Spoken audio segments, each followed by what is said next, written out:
আসসালামু আলাইকুম এভরিওয়ান, সবাই কেমন আছেন? আজকে অনেক দিন পর একটা ব্লগ নিয়ে চলে আসলাম। তো এতদিন অনেক ব্যস্ত ছিলাম, এই জন্য কোনো নতুন ভিডিও করতে পারিনি। তো আজকে ভাবলাম যে কি কি করলাম সারাদিন তার একটা ভিডিও করি। এটা আমার কয়েকদিন আগের করা, কিন্তু আমি অনেক বেশি ব্যস্ত থাকার কারণে ভিডিওটা এডিট করতে পারিনি। তো এই তো মুরগির মাংস রান্না করছিল আম্মু, দেশি মুরগির, তারপর বিরিয়ানি, তারপর এই তো আম খাচ্ছিলাম। দেশি মুরগির মাংসটা আমার অনেক বেশি ভালো লাগে।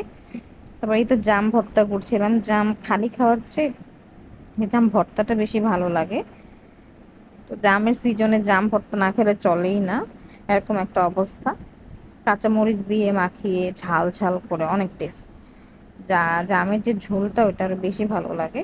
তো সন্ধ্যায় আমার ডিমের পিঠা করেছিল, এটা আমার অনেক পছন্দের একটা পিঠা।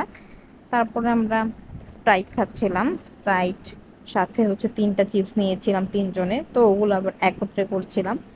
আসলে একসাথে করলে অনেক ভালো লাগে, সবাই মিলে খেতে আরো বেশি ভালো লাগে। চিপস আর সফট ড্রিঙ্কস এর কম্বিনেশনটা অনেক বেশি জোস। তো তারপর আমার কাজিন ছিল, আমি, আমার বোন, সবাই মিলে গল্প করছিলাম আর খাচ্ছিলাম। তারপর সন্ধ্যার দিকে গিয়েছিলাম একটু বাহিরে হাওয়া খেতে, তারপর আইসক্রিম খাচ্ছিলাম। তো আজকের ভিডিওটা এই পর্যন্তই, সবাই ভালো থাকবেন, আল্লাহ হাফেজ।